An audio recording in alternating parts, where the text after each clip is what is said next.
Private స్కూళ్లలో ప్రభుత్వం కుంపటి పెడుతుంది. ప్రభుత్వ విధానాలు ఫీజులు కట్టే తల్లిదండ్రులకు పెద్ద భారం కాబోతున్నాయి. అరకొర చదువులు చెప్తూ ఒక్కొక్క గవర్నమెంట్ స్కూల్ విద్యార్థి మీద ప్రభుత్వం ఎంత ఖర్చు పెడుతుందో తెలుసా? 90,000 రూపాయలు. మరి అంతకన్నా మెరుగైన చదువులు చెప్పే ప్రైవేట్ స్కూళ్లకు మాత్రం 10-12,000 విధిల్చి సరిపెట్టుకోమంటుంది. రైట్ టు ఎడ్యుకేషన్ రాజ్యాంగ సవరణతో 6 నుంచి 14 సంవత్సరాల పిల్లలకు విద్య హక్కు అయింది. ప్రభుత్వ స్కూల్స్ లేని దగ్గర ప్రైవేట్ స్కూళ్లలో 25% వరకు సీట్లను బీద బలహీన వర్గాల ఉచిత విద్యకు రిజర్వ్ చేశారు. అయితే చట్ట ప్రకారం ఈ విద్యార్థుల ప్రైవేట్ స్కూల్ ఫీజు ప్రభుత్వం చెల్లించాలి. కేంద్రం 60% చెల్లిస్తే రాష్ట్ర ప్రభుత్వం 40% చెల్లించాలి.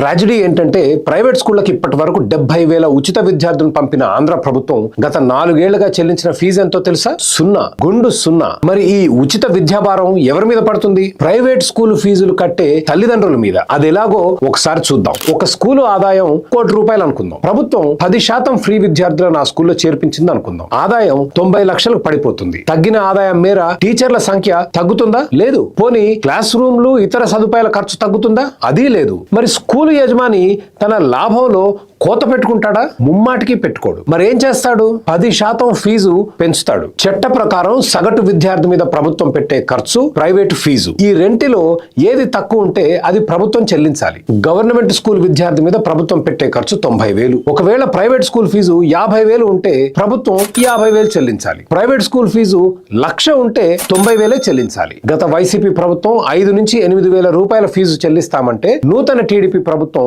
8,500 నుంచి 14,500 చెల్లిస్తామంటుంది. ఈ ఫీజులు చట్టవిరుద్ధం.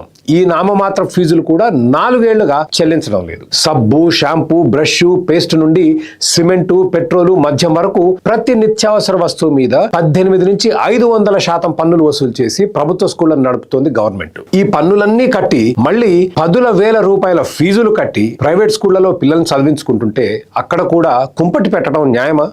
ప్రైవేట్ స్కూళ్లలో ఉన్న 40 లక్షల పిల్లల తల్లిదండ్రులు ఈ ప్రభుత్వం మితిమీరిన జోక్యాన్ని వ్యతిరేకించాలి. ఆర్టీఈ కింద ఉచిత విద్యను ఇవ్వదలిస్తే ప్రభుత్వం ఎంగిలి మెతుకులు కాకుండా మొత్తం ఫీజుకి స్కూల్ చెక్కులు ఇవ్వాలి. అంటే స్కూల్లో జాయిన్ అయిన రోజే ఇతర విద్యార్థులతో పాటు ఉచిత విద్యార్థి పూర్తి ఫీజు కట్టాలి. లేకపోతే ఈ భారం ఫీజులు కట్టే తల్లిదండ్రుల మీద పడుతుంది. ఇక చివరిగా ప్రైవేట్ స్కూళ్లలో చేరిన విద్యార్థుల సంఖ్యానుసారంగా ప్రభుత్వ స్కూళ్లను మూసేసి పన్నుదారుల మీద భారం తగ్గించాలి.